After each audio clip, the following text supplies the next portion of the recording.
Agustin, hemen bildu gara itsasuko paraje eder honetan, aipatzeko eskuartean duzun Hutsaren Hatza izeneko diskoa, orain arte, zure musika bideko azkeneko emaitza. Bai, hori da, martxoan atera behar ginuena, baina azkenean maiatzen atera duguna ikusi aurtengo egoera berezia. Garrantzitsua da, kalean dagola, beraz eser gaitezen eta hitz egin dezagun diskoaren nondik norakoaz. Ez zuen inoiz ikusi itsasoan olaturik. Ez zitzaion hain itsusi argazkitan ikusirik. Baina nora irriz dabil,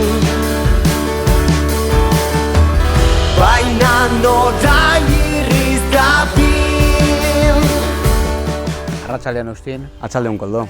Bueno, hemen bildu gara itsasuko paraje eder honetan, aitzaki hartuta, disko berria kaleratu duzula, Hutsaren Hatza izenekoa, eta errepresatu dezagun disko hori dena. Noiz hasi zinen disko hau sortzeko sortze prozesuan? Uste dut, 2015-etik goiti, azken diskoa aterata gero, aizenmeneko atera ginoen 2015-eko martxoan ikuste. Eta gero emeki ari izan naiz, gitarra astintzen etxean eta kantuak egiten.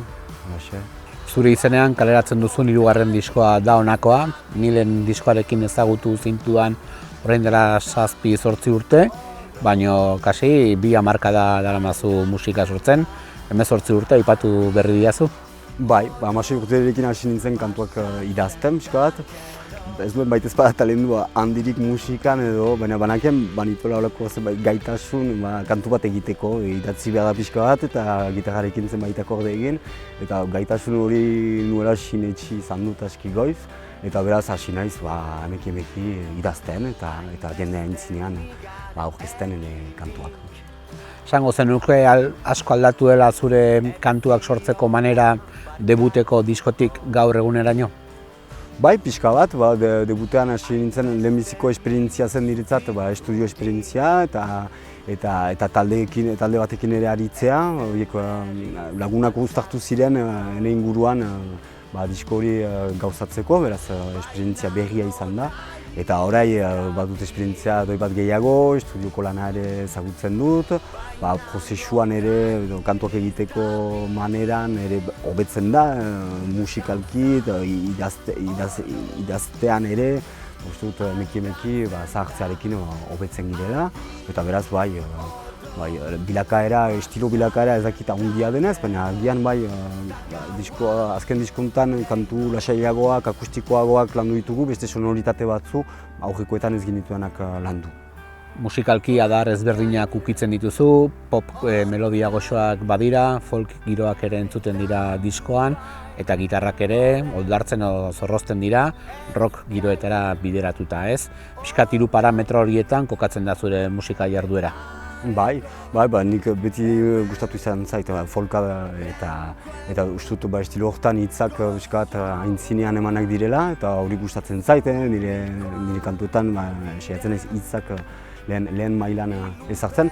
Baina egia erran popa ere gustatzen zait, batez ere melodiak, ahots melodiak eta horiek interesgarriak maiten ditut eta maite ditut hauek lantzea eta maite dut jokaren indarra, nire kulturan delako, gure kulturan delako eta maite dut horrek ekartzen duen intentsitatea, amplien azkartasuna eta hori gustatzen zait eta zakitzak berezi egiten du nire baitan joka egiten dugularik ere. Diskoaren lehen aldea Johannes Buff soinu teknikariarekin grabatzen duzu eta bertan topatu daitezke disko honetako kantu leunenak edo melodia goxoenak, giro akustiko dagoetan sartzen zara lehenengo alde honetan, nola izan zen grabaketa eta zergatik aukeratu zenuen Johannes Buff grabaketa hau egiteko. Bai, hori da, astapenetik pentsatu nuen nolako 2 alde ezberdin izanen zirela eta ikusiz ateratu nituen kantuak laiztego hartu nahi, bazirela batzu taldearekin egiteko eta beste batzu akustikoagoak edo. orotara banituen bi kantu gehiago, baina azkenean ez ditut jarri diskoan. Eta beraz, lehen alde horretan saiatu dira pixkat sonoritate berriak atxemaiten, zerbait ezberdina ere proposatzeko aurreko diskoei konparatuz. Eta Joanesekin biziki ontsa pasa da, elkar atxeman gira eta ulertu nau, eta beti kantuaren alde jartzen da. Eta nahiko naturalki egin da, eta nahiko fite ere, eta azkenean hiru egunez grabatuak zirela kantuak, ahotsak eta monaketak guztiak eginik. Bigarren aldean berriz, bandaren presentziaren nabarmenagoa da, roka nagusitzen da kantuetan, eta grabaketa berriz, bera herriko atal estudioetan egiten duzu, Inigo Irazokiren gidaritzapean. Bai, Inigo Irazoki aspaldiko laguna ere, berako segitu izan gaitu kontzertu batzuetan eta beti atxeman dut kontzertuetan eta soinu teknikari bikaina zela eta gizona ere ona da, asko gustatzen zait, laguna dut eta beste lagun batzuekin ere ari da taldean, Txorotan Babyseko taldean ari da eta aspaldiko laguna. Eta beraz, jok ikutsua zuten kantuentzat, segidan pentsatu dut berarekin nahi nuela lan egin, eta nahi nuen soinu aski zikin bat eta indartsua, eta berak benetan atxeman du buruan nuena, eta lortu du benetan buruan nuena kabletatik ateratzen.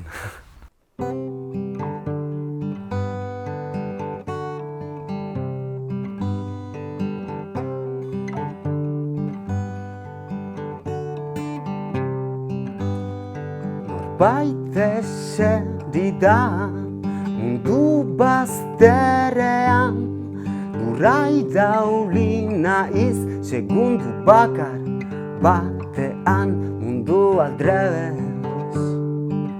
Hau ez bagenu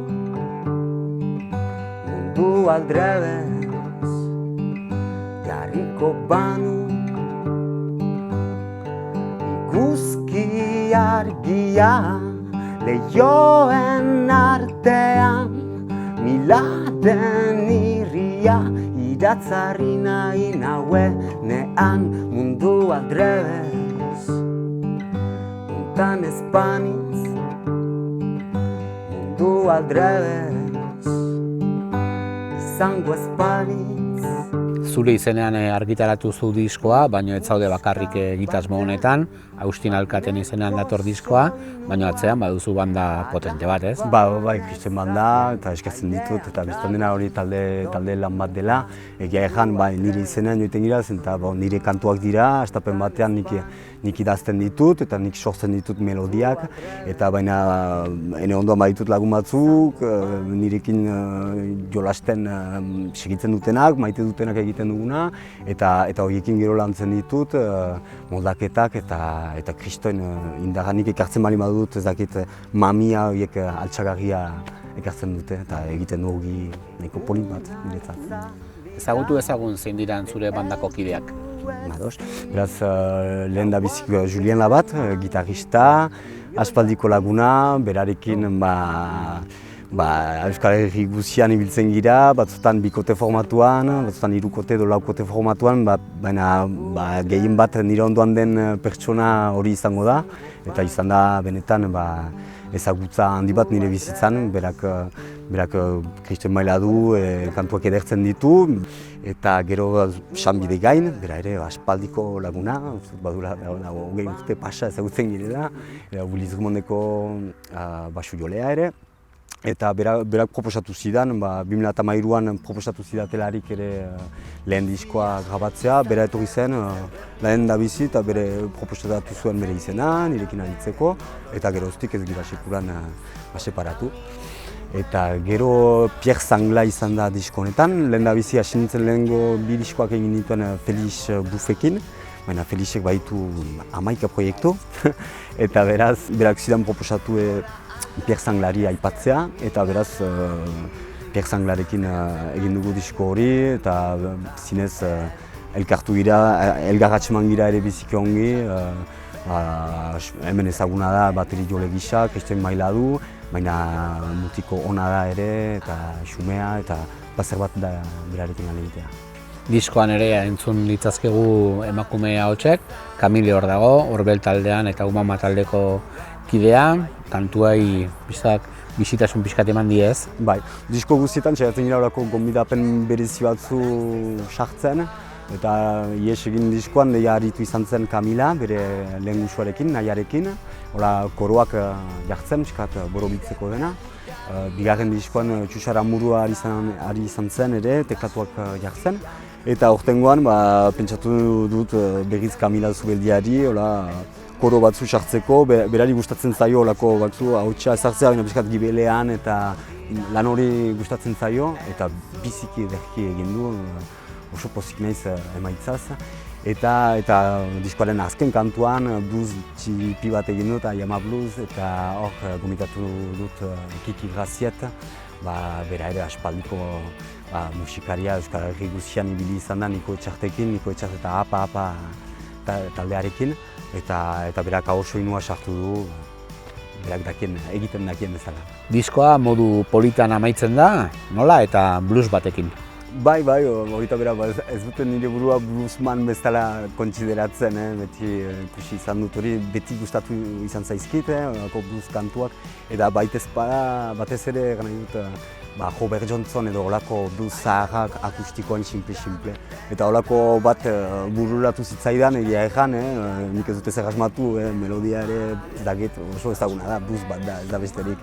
Eta hitzak etorri zitzaizkidan lanean nintzela, eta gauzatu nuen hori dobro batekin, gitarra berri bat ere erosi izan nuen, eta dobro batekin, eta gero Kiki Grazietek hau soinuarekin hori apaindu du behar bezala.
Lehenengo melodiak izaten dira, lehenengo hitzak, nondik abiatzen zara? Beti hasten naiz musikatik, gitarran zertxo bait atxemaiten saiatzen naiz, eta badutalarik aire bat, bertsolari baten moduan azkenean, nire bertso mundutik heldu naiz pixka bat, aita ere bertsolaria nuen, anaia ere bertsolaria dut, eta behar dut lehenik doinu bat eta gai bat. Eta gero hor hasten naiz idazten, bautalari doinu bat buruan, bertsolari baten gisa. Baina ni ez naiz bapatean ari, gordetzen naiz paper baten gibilean, eta denbora hartzen dut behar bezala idazteko, saiatzeko ditxera. Zure webgunea begiratzen, zure biografi txikian topatu dut, zure aita Ernest Alkate bertsolari izan zela, eta agian konturatu naiz ere zure idazteko eran, zure kantuak idazteko eran, badala bertsolaritzari keinu bat, errimak eta erritmoak hor daudela bata bestarekin elkartuta, ez? Bai, biztan dena, bertsolaritzak baduela influentzia handi bat niregan, nire idazteko maneran. Zutabeka idazten dut, egimek badute importantzia handia, beti egimaren esklabu naiz, hasten dutalari kantu bat, beti egimaz, egumatez agian egin dut egimak gabe, baina beti egimak egiten ditut, eta bai, influentzia handia du, hortan bizi izan naiz, Nafarroako txapelduna izan zen nire aita bere garaian ere, eta beraz asteburu guztietan bazoazen gaiten zen Euskal Herrian zehar, eta astelehenetan ikusten ginoen kopa txiki bat edo handi bat, eta kultura hortan bizi izan naiz, eta bertsozalea naiz ere, eta hitzei emaiten diet garrantzia horregatik ere, segurazki.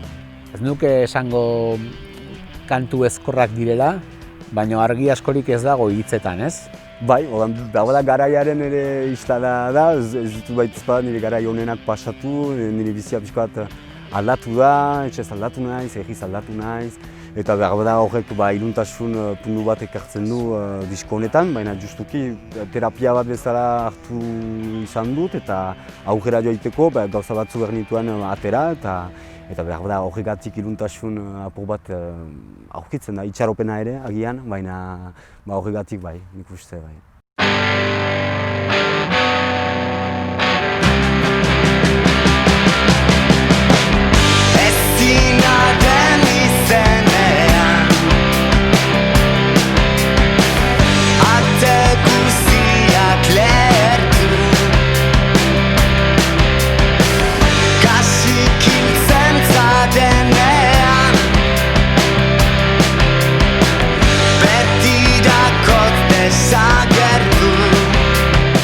Diskoa vinilo formato ederrean kaleratu izan da, zure izena, hutsaren hatza eta paisaje eder bat.